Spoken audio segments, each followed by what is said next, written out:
नमस्कार विद्यार्थी मित्रांनो, मी निलेश एकाडे पाटील तुमचा ॲग्री अड्डा या युट्यूब चॅनलवर स्वागत करतो। आज एक महत्त्वाची सूचना वजा विनंती करण्यासाठी तुम्हाला हा व्हिडिओ बनवतोय। आपली जी काही गट ब ची महाराष्ट्र लोकसेवा आयोगामार्फत पद भरली जात असतात त्याची जाहिरात आलेली आहे।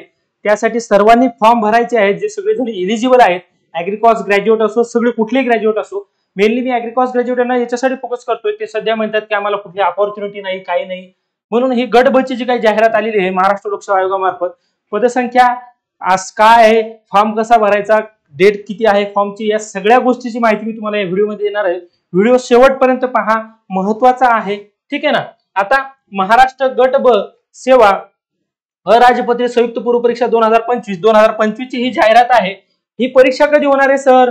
तर ही परीक्षा होणार आहे 9 नोव्हेंबर 2025, ठीक आहे। आजची 6 ऑगस्ट आहे, म्हणजे तुमच्याकडे हा सप्टेंबर, ऑक्टोबर आणि नोव्हेंबर असे एकूण 3 महिने आहेत पूर्व परीक्षेसाठी। त्या 3 महिन्यात काय काय करायचं हे पण एक व्हिडिओ आपण बनवणार आहोत। पूर्व परीक्षेचा सिलेबस काय आहे, त्याच्यासाठी कुठले पुस्तक वापरायचे, याच्यावर पण आपला व्हिडिओ येणार आहे। त्यापूर्वी सर्वात अगोदर आपल्याला फॉर्म भरायचा आहे सगळ्यांनी, ठीक आहे ना। आता फॉर्म कोण भरू शकतं, कुठले पद आलेले आहेत, हे सगळी माहिती मी सांगतो तुम्हाला, ओके। आता बघा, सध्या याच्यात मी तुम्हाला ही जी काही याच्या अगोदर आपला व्हिडिओ आलेला आहे त्याच्यामध्ये मी तुम्हाला याची काही परीक्षा योजना जी आहे गट ब ची ती सांगितलेली आहे। एकूण याच्यात 4 प्रकारचे पद असतात। एसटीआय असतं, पीएसआय असतं, एएसओ असतं, सब रजिस्टर असतं। पण सध्या जी काही जाहिरात आली त्यामध्ये 2च पदाचे उल्लेख याच्यात आहे, किंवा 2च पदाचं मागणी पत्र असल्यामुळे 2च पदाच्या जाहिरातीचा त्याच्यात उल्लेख आहे। पण असं नाही की हे 2च पद शेवटपर्यंत राहतील, पदाची संख्या ऍड होऊ शकते, पदाचा संवर्ग ऍड होऊ शकतो एखादा नवीन, ठीक आहे ना। पदसंख्येमध्ये वाढ होऊ शकते, एखाद्या कॅटेगरीला जागा नसल्या त्याचा जागा पण ऍड होऊ शकतात, म्हणून सर्वांना फॉर्म भरायचा आहे। मी हे तुम्हाला जे सांगितले पदसंख्या वाढत आहे का, तुम्ही म्हणाल सर काय तुमचं मनाचं सांगताय का तुम्हाला एखादी बॅच लॉन्च करायची आहे का गट ब साठी? तर तसं नाहीये, याच्या पीडीएफ मध्ये पण त्याचा उल्लेख आहे, ते मी तुम्हाला दाखवणार आहे, ठीक आहे। सध्या जे काही पद आलेले आहेत ते सांगतो तुम्हाला। महाराष्ट्र लोकसेवा आयोगातील एकूण 3 पद आलेली आहेत। एएसओ ची, सहाय्यक कक्ष अधिकारीची, ठीक आहे। एएसओ चे एकूण 3 पद आहेत, त्यातले 2 जे आहेत ते अराखीव आहेत, त्यातलं एक जनरल साठी आहे, एक महिलासाठी आहे, ठीक आहे ना। एक आरक्षित पद आलेलं आहे, ते अनुसूचित जातीसाठी आहे, ओके।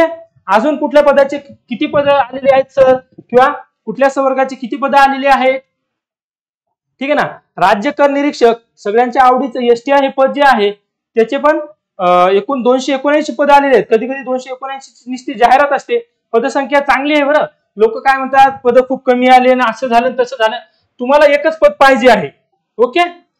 म्हणून अभ्यास करणाऱ्याने पदाच्या संख्येचा जास्त विचार करायचा नसतो, आपण अभ्यास करायचा असतो, ठीक आहे ना।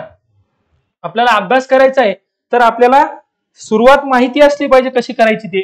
तर आता इथे तुम्हाला सांगतो, एकूण 279 पद ही एसटीआय ची आलेली आहेत, त्याच्यातले 200 अराखीव पद कुठलेही नाहीये, म्हणजे ओपन जनरलला कुठलेही पद आलेलं नाही। पण असं नाही की बाबा येणारच नाही, तर येऊ शकते, ठीक आहे ना। तर आता काय, अनुसूचित जातीसाठी एकूण 51 पद ही जनरल साठी आहेत, तर 23 पद ही महिलांसाठी आहेत। अनुसूचित जमातीमधले 2 पद हे जनरल आहेत, 1 पद महिलांसाठी आहे। विजा अ, ठीक आहे ना, विमुक्त जाती अ, त्यामधले 7 पद जनरलचे आहेत, 3 पद महिलांसाठी आहेत। परत भज ब 7 पद जनरलचे, 3 पद महिलांचे आहेत, असं सगळ्यांचं वर्गीकरण दिलं आहे।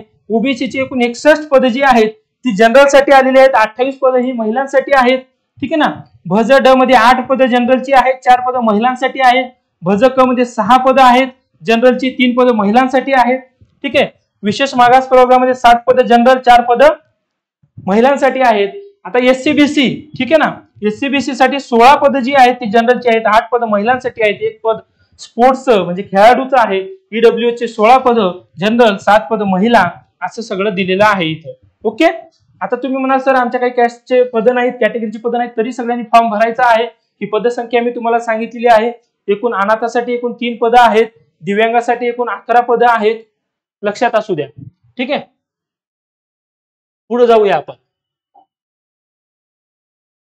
आता फॉर्म भरायची डेट कधीची आहे सर? फॉर्म सुरू झालेत का? तर हो, फॉर्म हे 1 ऑगस्टला सुरू झालेले आहेत आणि लास्ट डेट 21 ऑगस्ट आहे। सर तर 1 ऑगस्टला फॉर्म सुरू झाले, तुम्ही 6 ऑगस्टला हा व्हिडिओ बनवताय, बरोबर आहे। आपण आपल्या युट्यूब चॅनलला जी काही करिअर गायडन्सची सिरीज सुरू केली आहे, तेव्हा आतापासून आपण सगळ्या जे काही जाहिराती वगैरे येतील त्याचे व्हिडिओ कंटिन्यू बनवत जाऊ। आता हे थोडंसं लेट झालं, पण अजूनही तुम्हाला 15 दिवस टाइम आहे फॉर्म भरायला, सगळ्या विद्यार्थ्यांपर्यंत आपला हा व्हिडिओ पोहोचवा. जे गट ब ची तयारी करतायत, करणार आहेत, या पुढे करतील, त्या सर्वांसाठी हा व्हिडिओ महत्वाचा आहे. ठीक आहे ना. मग म्हणतील आम्हाला संधी नाही वगैरे, असं नाही.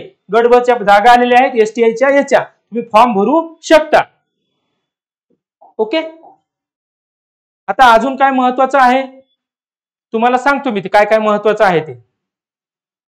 आता हे 3 गोष्टी मी आज तुम्हाला सांगितल्या आणि सर्वांनी ऐकायचे आहेत. जे म्हणतात की बाबा जागा कमी आहेत, असं आहे तसं आहे, फॉर्म भरू का नाही सर, एवढ्याच जागा आल्या तेवढ्याच जागा आल्या, काय करू बाबा, समजत नाहीये. ओके. ते वाचून दाखवतो. तुम्ही म्हणाल सर याच्यात ऑलरेडी तुम्ही काय वाचून दाखवता, तरी समजून तरी सांगतो. जाहिरात प्रसिद्ध झाल्यानंतर तसे पूर्व परीक्षेचा निकाल अंतिम करेपर्यंत, म्हणजे पूर्व परीक्षेपासून मुख्य परीक्षेला क्वालिफाय करतात, पूर्व परीक्षेतून तो निकाल लागायच्या अगोदर पूर्व परीक्षेचा, ठीक आहे ना, प्राप्त होणाऱ्या नव्याने प्राप्त होणाऱ्या मागणी पत्रामध्ये जाहिरातीत नमूद नसलेल्या संवर्गासाठी, नमूद संवर्गच नाहीये तो कुठला, पीएसआयचे पद दाखवलेले नाहीत, सब रजिस्टरचे पद दाखवले नाहीत, म्हणजे संवर्गच नाहीये. तसेच सामाजिक व समांतर आरक्षणाकरता पदे उपलब्ध होण्याची, ठीक आहे ना, पद उपलब्ध होऊ शकतात, होण्याची विद्यमान संवर्गामधील पदसंख्येमध्ये बदल व वाढ होण्याची शक्यता विचारात घेऊन उमेदवारांनी पूर्व परीक्षेकरता अर्ज सादर करणे आवश्यक राहील. तुम्ही अर्ज करणं पहिल्यांदा गरजेचं आहे. पद आहेत का नाही ते नाही. तुम्ही अर्ज जर केला नसेल आणि नंतर पद वाढले तर मग तुम्हाला संधी परत मिळणार नाही. आताच ती संधी आहे, आताच तो फॉर्म भरून घ्यायचा आहे. ओके.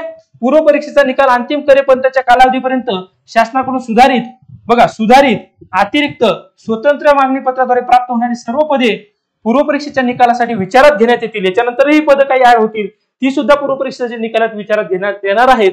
म्हणून तुम्ही फॉर्म भरायचा आहे.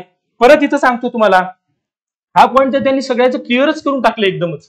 काय सर हा पॉईंट, पूर्व परीक्षेची जाहिरात प्रसिद्ध झाल्यानंतर शासनाकडून सुधारित, अतिरिक्त, स्वतंत्र मागणी पत्राद्वारे प्राप्त संवर्गातील पदाचा समावेश पूर्व परीक्षेच्या निकालापूर्वी शुद्ध पत्रिकाद्वारे करण्यात येईल. यास पूर्व परीक्षेच्या जाहिरातीमध्ये पद आरक्षित नाही बाबा नसल्यामुळं किंवा पदसंख्या कमी असल्यामुळं अथवा संवर्गाचा समावेश नसल्यामुळं कोणी पूर्व परीक्षेसाठी अर्ज सादर केला नसल्याची, त्यामुळे निवडीची संधी वाया गेल्यामुळे कोणतीही तक्रार नंतर कुठल्याही टप्प्यावर विचारात घेतली जाणार नाही. पीएसआयचे पद आले नाहीत बाबा सर, मग मी फॉर्म भरणार नाही. सब रजिस्टरचे पद आले नाहीत बाबा सर, तर मग मी फॉर्म भरणार नाही. परत जर ऍड झाली तर मग आम्हाला फॉर्म भरण्याची संधी मिळते का, तर नाही मिळणार. आताच ती संधी आहे आणि आताच तो फॉर्म भरायचा आहे, हेच इथं क्लिअर केलेलं आहे. ठीक आहे ना. आणि त्यांनी पहिल्यांदाच सांगितले की पदही संख्या वाढू शकते, संवर्ग पण ऍड होऊ शकतो, म्हणून सर्वांनी हा फॉर्म भरायचा आहे. ओके. इथं अजून काय महत्वाचं आहे बघा, पुढे काय काय महत्वाचं जे आहे ते मी सांगतो तुम्हाला. एनसीएल आणि ईडब्ल्यू चं एक आपल्याला क्लिअर करायचं आहे. ठीक आहे. एनसीएल ईडब्ल्यू चं जे काही सर्टिफिकेट आहे तो 2025-26 या आर्थिक वर्षाचा असायला पाहिजे, असा इथं उल्लेख केलेला आहे. ठीक आहे ना.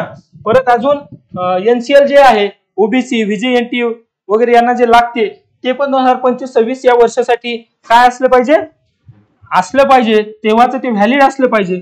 हे पण एक महत्वाचं आहे.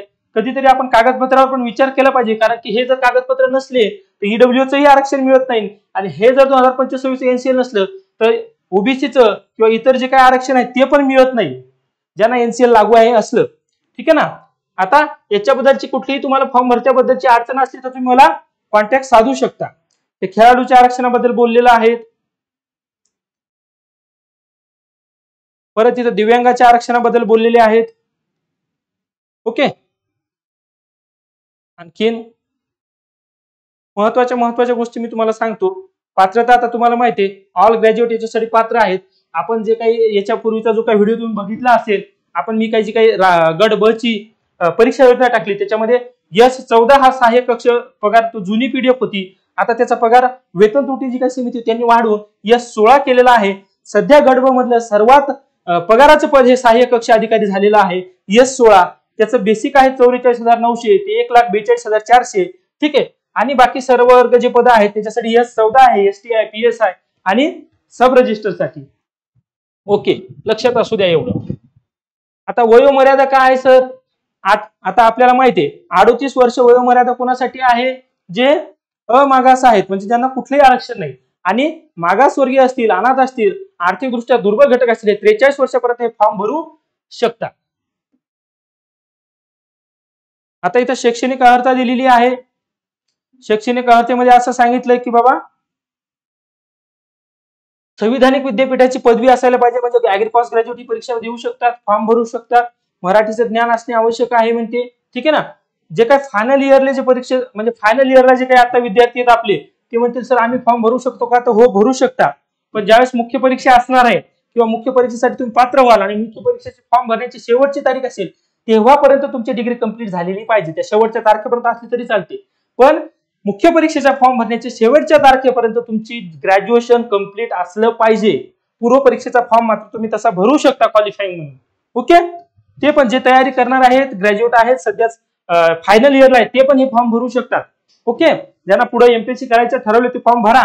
का भरा, तर तुम्हाला परीक्षा कशी होते, परीक्षा पद्धती काय असते, एका तासाचं वातावरण कसं असते हॉल मधलं, है ना, कसं प्रेशर आपण हँडल करू शकतो का नाही, कुठल्या विषयाचे किती प्रश्न येतात, ते परीक्षा पेपर तुम्हाला माहिती होते. म्हणून फॉर्म भरायचा एवढ्या कमी पैशात, म्हणजे आता फी तुम्हाला सांगतो मी, त्या पैशात तुम्हाला इतर कुठले क्लास वगैरे असे काही गोष्टी करून देणार नाहीत, कारण ते वातावरण असते परीक्षेचं.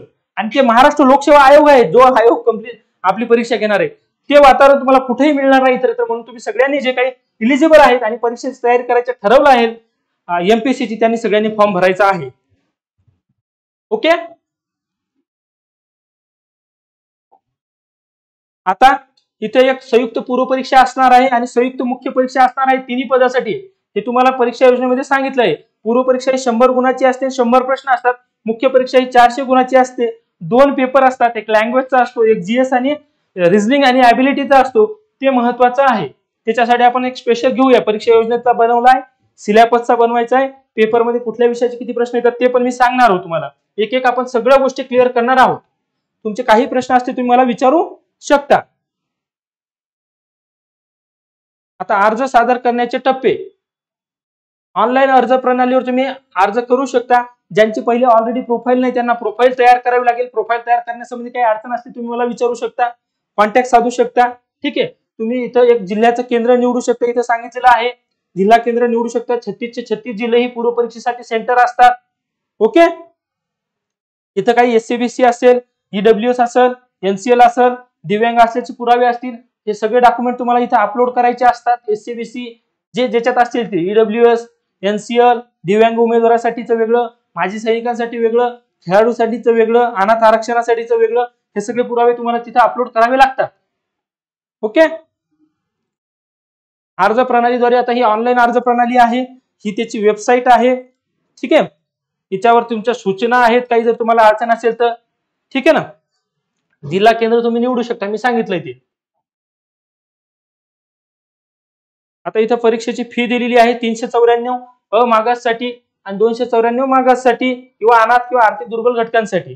म्हणून म्हणतोय सगळ्यांनी फॉर्म भरायचा आहे, जे एलिजिबल आहेत किंवा क्वालिफाय आहेत, सध्या फायनल इयरला आहेत, ज्यांनी एमपीएससी करायचं ठरवलं त्या सगळ्यांनी फॉर्म भरायचा आहे. पदसंख्या विचारात जास्त घेऊ नका, परीक्षा द्यायची आहे, परीक्षा समजून घ्यायची आहे, आयोगाचा पेपर कसा असतो हे समजून घ्यायचं, त्याच्यासाठी परीक्षा देणं गरजेचं आहे, फॉर्म भरायचा आहे. ओके,